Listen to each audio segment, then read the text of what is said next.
Donkey Kong Country Returns is back. Again. No, I mean again.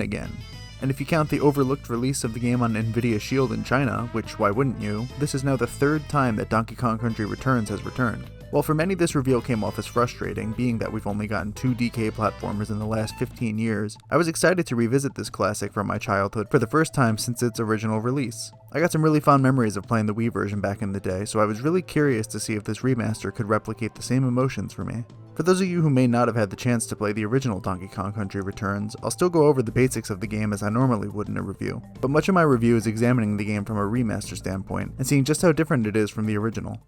The story of Donkey Kong Country Returns is this. The villainous Tiki Tak Tribe has hypnotized the animals of the jungle and has them steal the bananas from DK's banana hoard. From there, Donkey Kong and Diddy Kong set out on an adventure across the land to take down the Tikis and reclaim their prized peels of potassium. The story is conveyed at the beginning and end of each world with a remastered cutscene that almost looks like it was remade from the ground up because it looks so much better than it used to.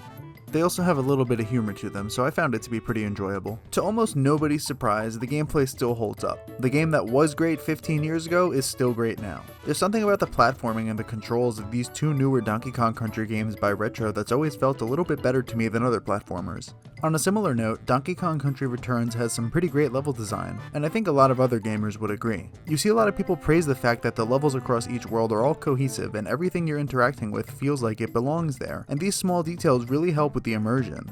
There's also some stages where certain parts have you interact with the background and the foreground, making for some moments that I just find to be so creative. The game also provides a decent challenge. It's more difficult than your average Mario platformer. From the start you can select from Modern Mode, which gives you more items and hearts, or Original Mode, which matches the difficulty of the Wii version. I can be kinda clumsy with these games, so my first playthrough was on Modern Mode.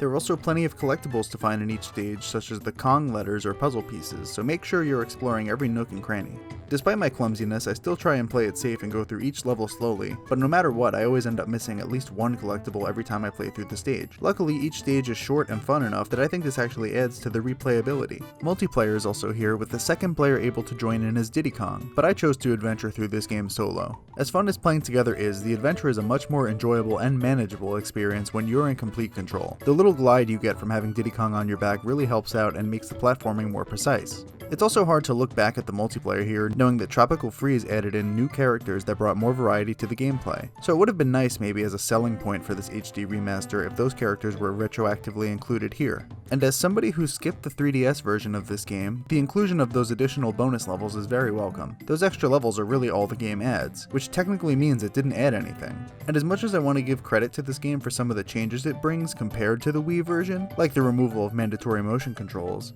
these changes aren't new to HD. However, one plus side to this, I guess, is that this is the first official time you can play the game with a proper controller. The visuals are a weird case for this game because we're playing a Wii game that was downscaled to fit on the 3DS, and now that 3DS game has been upscaled to the HD version on Switch.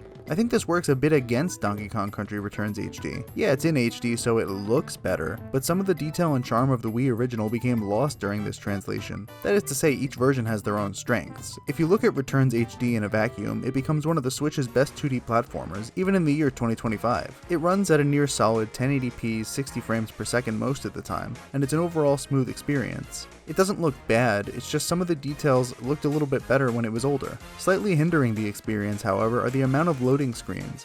Once loaded into a level, the experience flows pretty quickly, but it seems like you're watching DK and Diddy run across the screen fairly often. I went back for a second to compare it to the Wii version, and it's shockingly similar, if not slower than the Wii in some cases. It doesn't affect my opinion on the game overall, but it was definitely noticeable and seems like could have been better optimized on this more advanced tech. The soundtrack remains one of my favorite parts about Donkey Kong Country Returns. I hadn't played the original trilogy on Super Nintendo until early last year, but now I better appreciate some of the remixes that were found here. I mean, this was the game that brought Donkey Kong Country back all those years ago, so it makes sense that a lot of these tracks sound similar or are just total recreations of the songs from the original game. They're pretty catchy, but I think I prefer the soundtrack of the sequel or even the original games just a little more.